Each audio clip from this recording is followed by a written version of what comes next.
This is a story about faces.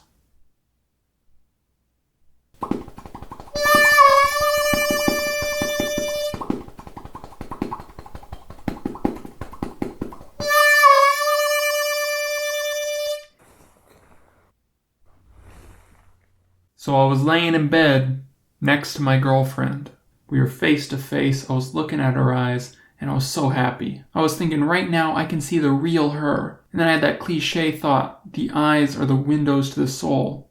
But then I redeemed myself because I thought, well, technically, no, they're not. I mean, like, if I shaved her face off right now until there was just like exposed brain and she was somehow still alive, well, then that would still be her. And if I was looking at her brains, I'd be looking at the real her. She would still be my girlfriend even without the eyes. Well, not for long, because she doesn't have a face. And so then I realized that faces are kind of arbitrary and external from us. And then when I started to see my girlfriend's eyes as external from her, they became really creepy. They were like these little sensor things that were following me around, and they were scanning me. And it just made myself really uncomfortable.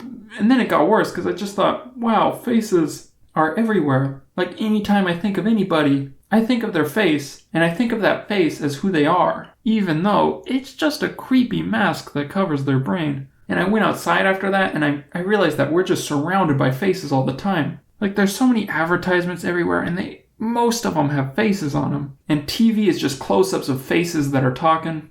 And we even see faces where there aren't any, like the face on the moon. And that one's kind of creepy too. And I thought, like, why don't we see people as their hands? Like, I know somebody would say, faces are really expressive. Obviously, that's where you're going to look. But they only evolved to be expressive because that's where we look. We could imagine another species that looks at each other's hands, and they would evolve really expressive hands. Some kind of alien mime.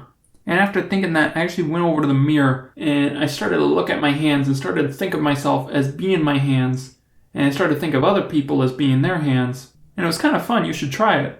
But I couldn't keep it up for very long because faces are just too powerful.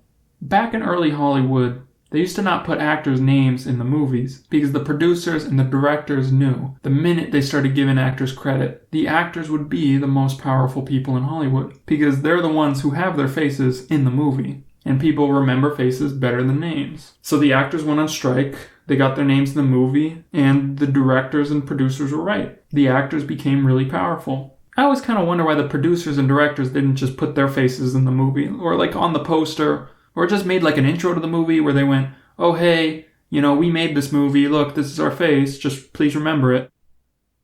So the lesson for today is that faces are really, really powerful, and they have a huge influence over the way we see the world, even though they're just creepy masks that we wear over our brains.